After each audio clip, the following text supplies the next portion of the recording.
नमस्कार दोस्तों, स्वागत है आपका एक नए वीडियो में। तो आज हम चलेंगे आज से करीब 75 साल पीछे। ये वही समय था जब वर्ल्ड वॉर 2 अपने चरम पर था और वहीं यूरोप में ऑटोमोबाइल इंडस्ट्री में क्रांति हो रही थी। अब यहाँ पे एंट्री होती है हमारी कहानी के हीरो फारूसियो लैम्बोर्गिनी की। फारूसियो का जन्म इटली के एक किसान परिवार में हुआ था। इनके पिता जो थे वो ग्रेप्स की खेती किया करते थे।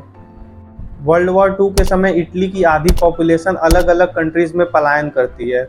फारूसियो ब्रिटेन की रॉयल एयर फोर्स में बतौर मैकेनिक काम करने लगते हैं। युद्ध खत्म होते ही फारूसियो ने ट्रैक्टर्स बनाने का काम शुरू कर दिया। उनकी ट्रैक्टर कंपनी जल्द ही दुनिया की सबसे बड़ी कंपनी बन गई, जो कि कृषि के लिए उपकरण तैयार करती थी। फारूसियो लग्जरी कार्स के भी काफ़ी शौकीन थे, इसीलिए उनके पास मर्सिडीज, BMW और रोल्स रॉयस जैसी कार्स का कलेक्शन था।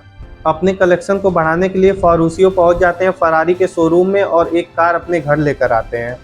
फारूसियो अपनी कार में एक दिन सैर पर निकले थे, लेकिन गाड़ी के क्लच में कुछ दिक्कत आ गई। क्लच ठीक से काम नहीं कर रहा था। अब फारूसियो जो मैकेनिक थे, उन्होंने इस खराबी के बारे में फरारी के मालिक एंजो फरारी को बताया। जब फारूसियो ने इस बारे में एंजो को बताया तो वो उन पर ही भड़क गए। उन्होंने कहा कि गलती क्लच की नहीं बल्कि कार को ड्राइव करने वाले की है। उन्होंने बेइज्जती करने वाले अंदाज में फारूसियो से कहा कि फरारी चलाने की जगह उन्हें ट्रैक्टर की सवारी करनी चाहिए। यही बात फारूसियो को चुभ गई। उस दिन उन्होंने तय कर लिया कि इस बेइज्जती का बदला एंजो फरारी से लेकर ही रहेंगे। तब से फारूसियो के दिमाग में बस एक ही बात दौड़ने लगी, किसी भी सूरत में वर्ल्ड की बेस्ट रेसिंग कार बनानी है।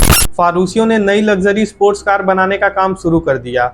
वो जानते थे कि उन्हें कैसी कार चाहिए, इसलिए कुछ महीनों के अंदर ही उन्होंने अपनी रेसिंग कार तैयार कर ली। अपनी रेसिंग कार को पहचान देने के लिए उन्होंने सिंबल के तौर पर एक बैल का प्रयोग किया। उनकी राशि वृष थी और इस राशि का निशान एक बैल होता है, इसलिए ही लैम्बोर्गिनी का सिंबल एक बैल है। फारूसियो ने अपनी पहली कार लैम्बोर्गिनी 350 GT को बनाने के लिए एक पुराने इंजीनियर और 2 यंग इंजीनियर्स को नौकरी पर रखा। 350 GT में उस समय का मशहूर V12 इंजन लगाया गया था ताकि वह हवा से बातें कर सके। सन 1963 में पहली लैम्बोर्गिनी सबके सामने आई। हर कोई इसके बारे में जान पाए, इसलिए पहली प्रेजेंटेशन में इसकी हर छोटी से छोटी जानकारी दी गई। सन 1964 की शुरुआत होते ही लैम्बोर्गिनी की कारों की बिक्री भी शुरू हो गई। कहते हैं कि जैसे ही लैम्बोर्गिनी की बिक्री शुरू हुई, लोगों के बीच इसको खरीदने के लिए होड़ लग गई। आते ही इस कदर हिट हो गई कि ऐसी 120 कार्स बनाई गई। इसके मॉडल से लोग इतना खुश हुए कि लैम्बोर्गिनी ने थोड़े ही समय में इसका नया मॉडल निकाल दिया। नए मॉडल का नाम 400 GT था और वह भी सुपर हिट हो गया। तो ये थी लैम्बोर्गिनी की फर्श से अर्श तक की कहानी। वीडियो कैसी रही कमेंट में जरूर बताइएगा। मिलते हैं एक नए वीडियो में।